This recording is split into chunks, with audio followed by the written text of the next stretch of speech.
Hello guys, कैसे हो आप सब। जैसे कि आप सभी की फरमाइश थी नया मानुआ एक्सप्लेन करने की, तो मैं आपके लिए एक नया मानुआ लेकर आया हूँ जिसका नाम है the most epic Tom rider game. तो ज्यादा ज्ञान न देते हुए इस चैप्टर की शुरुआत करते हैं। तो चैप्टर 1 की शुरुआत में हमें एक हवेली दिखाई जाती है जहाँ अपना हीरो खून से लथपथ पड़ा होता है जिसे कुछ डीमंस ने घेर रखा होता है। फिर वह रेंगते रेंगते कहता है कैसे कैसे वो बुढ़ा मेरे साथ ऐसा कर सकता है, मैं इस तरह से यहाँ पर कैसे मर सकता हूँ। फिर इसके बाद एक जाइंट स्नेक को दिखाया जाता है जिसे देखकर वो बोलता है नहीं, मैं यहाँ पर ऐसे कुत्ते की मौत नहीं मर सकता। पर उस जाइंट स्नेक को अटैक करता देखकर वह सोचता है मैं सियोजू 38 ईयर्स ओल्ड, आई गेस ये मेरी लाइफ का आखिरी दिन है। क्या लगता है भाइयों, कहानी खत्म? नहीं, अभी तो इसकी शुरुआत हुई है। तो अभी जो भी कुछ हुआ है उसे समझने के लिए हमें थोड़ा टाइम में पीछे जाना पड़ेगा। हाँ तो भाइयों, कर लिया टाइम ट्रेवल। तो इसकी शुरुआत में हमें एक जाइंट स्नेक को दिखाया जाता है जिसे देखकर वह सियोजू बोलता है अगर मैं आपको इस बारे में बताऊं कि ये सब कैसे हो गया तब आपको मेरे साथ 15 साल पीछे जाना पड़ेगा। तो बात 2025 की है जहाँ पूरी दुनिया में जगह जगह पर टॉम्स दिखाई दे रहे थे और इन टॉम्स की वजह से पूरी दुनिया में हलचल हो गई थी।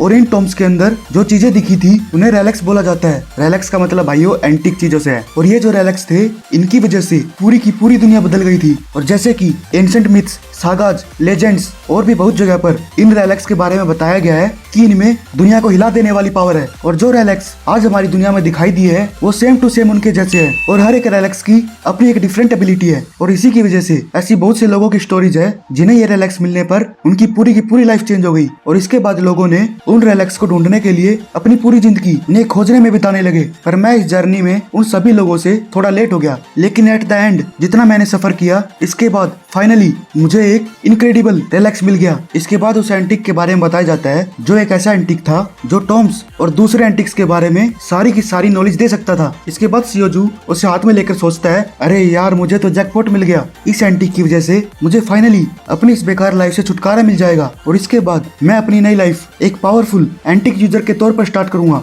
इसके बाद वो टॉम से बाहर आकर देखता है कि उन दो सोल्जर्स ने कुछ लोगों को पकड़ रखा होता है। फिर एक सोल्जर कहता है ये सभी के सभी कमीने लोग पूरी दुनिया से उन एंटिक्स को इकट्ठा करके सिर्फ अपने पास रखना चाहते थे। और इसके अलावा इन्होंने एक ऐसी सोसाइटी क्रिएट की जहाँ उन एंटिक्स का यूज करना बिल्कुल लिमिटेड हो गया था। फिर इसके बाद सियोजू किसी कॉर्पोरेट कंपनी के सीईओ ताइजुन के साथ दिखाया जाता है जहाँ सियोजू सोचता है मेरी उन टॉम्स में खुदाई करने की स्किल को देखकर मुझे इस जैसी बड़ी कंपनी ने काम करने के लिए हायर किया है। पर इस सीईओ ने मुझे बोला है कि मेरी जॉब ज्यादा आसान नहीं होने वाली और इसी की वजह से मेरा काम बहुत ज्यादा डिफिकल्ट हो गया था। और ऐसा बहुत बार हुआ जहाँ मुझे अपने हाथ गंदे करने पड़े। तो इन शॉर्ट आप ये कह सकते हो कि मेरी एक जॉब स्मगलर, थीफ और एक स्पाई के तौर पर थी। लेकिन जो सबसे इम्पोर्टेंट जॉब थी वो था मेरा टॉम राइडर बनना। तो धीरे धीरे मैंने अपने स्किल्स का यूज करके उन रेस्ट्रिक्टेड एरिया में भी चोरी की जहाँ दूसरे लोगों के द्वारा वो एंटिक्स खोजे गए थे। उस समय तब मेरी ही वजह से वह सीईओ कुछ ही सालों में इस पूरी दुनिया में एक स्ट्रॉन्गेस्ट एंटिक यूजर बन गया। पर यह सब सिर्फ उन सभी एंटिक्स की वजह से हुआ है जिसे हमने चोरी किया था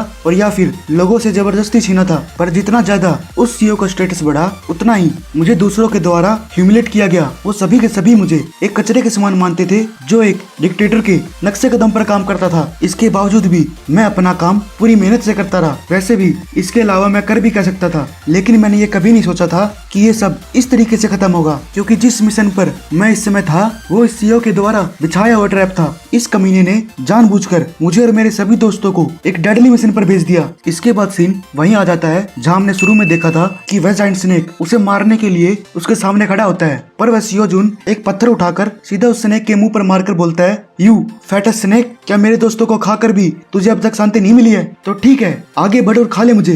तब वो जाइंट स्नेक उसे खाने के लिए अपना मुंह खोल लेता है। फिर वो सियोजू सोचता है यदि अगर मैं यहाँ पर मर जाता हूँ और इसके बाद अगर मैं भूत बन जाता हूँ तो चाहे मुझे कुछ भी करना पड़े मैं उस सीईओ की लाइफ बर्बाद करके ही छोड़ूंगा। तभी उन्हें पीछे से कोई बोलता है क्या तुम अब सच में शोर करने वाले हो? ये बात सुनकर उन दोनों का ध्यान उस आवाज की तरफ चला जाता है। फिर वो सियोजू बोलता है अरे क्या कहा तूने? फिर दोबारा उसकी आवाज आती है ओह, क्या तुम मुझे सुन सकते हो? तब वह बोलता है हाँ बिल्कुल, तुम्हें क्या लगता है कि मैं पहली बार किसी रिलैक की वॉइस सुन रहा हूँ? पर मैं ये नहीं जानता कि तुम किस गॉड से बिलोंग करते हो, लेकिन मैं तुमसे रिक्वेस्ट करता हूँ कि प्लीज मुझे इस स्नेक से कैसे भी करके बचा लो और मुझे इस जगह से जल्द ले चलो। इसके बाद फिर से वह बोलता है अरे भाई, तुझे क्या लगता है कि तू इस बॉडी के साथ सर्वाइव कर भी पाएगा? इस समय तेरे शरीर के 2 टुकड़े हो चुके हैं और तुम चाहे कितनी भी कोशिश कर लो तुम ज्यादा देर तक जिंदा नहीं बचने वाले। तो अब यही तुम्हारी लाइफ का अंत है। पर एक बात तो है, भले ही तुम्हारे पास बहुत ज्यादा टैलेंट है लेकिन ऐसा लगता है कि तूने पैदा होने में बहुत देर कर दी। तू तो उस पावर को भी एक्टिवेट नहीं कर पाया है जिसके बारे में तुझे अभी तक पता भी नहीं है। फिर वो शियोजू बोलता है, तुम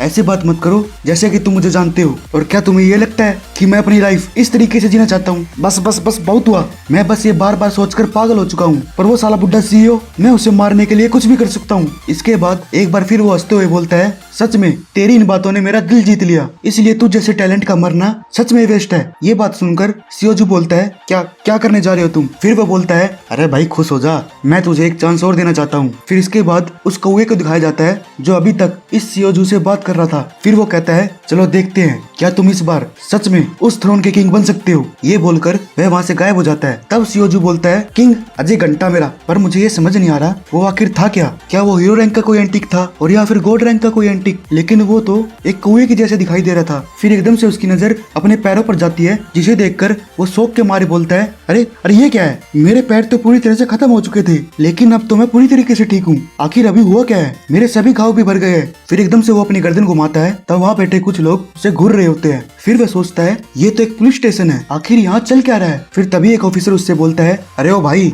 क्या इतनी देर से बड़बड़ाया जा रहा है? मैंने तुझसे तेरे आइडेंटिटी के बारे में पूछा है, तुझे क्या लगता है इसके लिए हमारे पास पूरी रात पड़ी है? फिर वो सोचता है, ओह अच्छा, अब समझ में आया मुझे। अरे भाई अपना नाम बता, क्या उस कौवे ने ये सब किया है? अरे भाई मैं तेरा नाम पूछ रहा हूँ, नाम बता। क्या फिर ये कोई एक सपना था और शायद ये हेलुसिनेशन भी हो सकता है, पर मुझे ऐसा लग नहीं रहा कि इन दोनों में से कुछ हो सकता है। अबे साले अपना नाम बता, नाम। भाइयों यहाँ वो अपने ख्यालों में खोया हुआ है और ये पुलिस ऑफिसर उसका नाम पूछ रहा है। फिर वो पुलिस ऑफिसर कहता है, मैं अब पूरी तरह से पागल हो चुका हूँ। अरे भाई मैं तेरे हाथ जोड़ता हूँ, प्लीज इस काम को जल्दी से फिनिश कर ले ताकि हम लोग अपने घर पर जा सके। फिर वह दूसरा ऑफिसर कहता है, भाई मैंने तो पहले ही गिव अप कर दिया है, लगता है इस साल कोई भी अपने घर पर नहीं जाने वाला। ये 2025 का साल बहुत ही भयानक है। भाइयों आज न्यू ईयर है, इसलिए वो सभी के सभी अपने घर जाना चाहते हैं। फिर 2025 का नाम सुनकर उसे एकदम से शौक लगता है। फिर वह सोचता है, मुझे पूरा विश्वास है कि ये साल 2025 का हो ही नहीं सकता। लेकिन तभी उसकी नजर घड़ी की तरफ जाती है, जिसमें वो मंथ और ईयर देख कर सोचता है, अबे साला यहाँ चल क्या रहा है? वेट, ये हाई स्कूल किड मुझे कहीं देखा हुआ लगता है। हाँ अब याद आया मुझे, इस बच्चे ने दारू पीकर मेरे साथ फाइट की थी,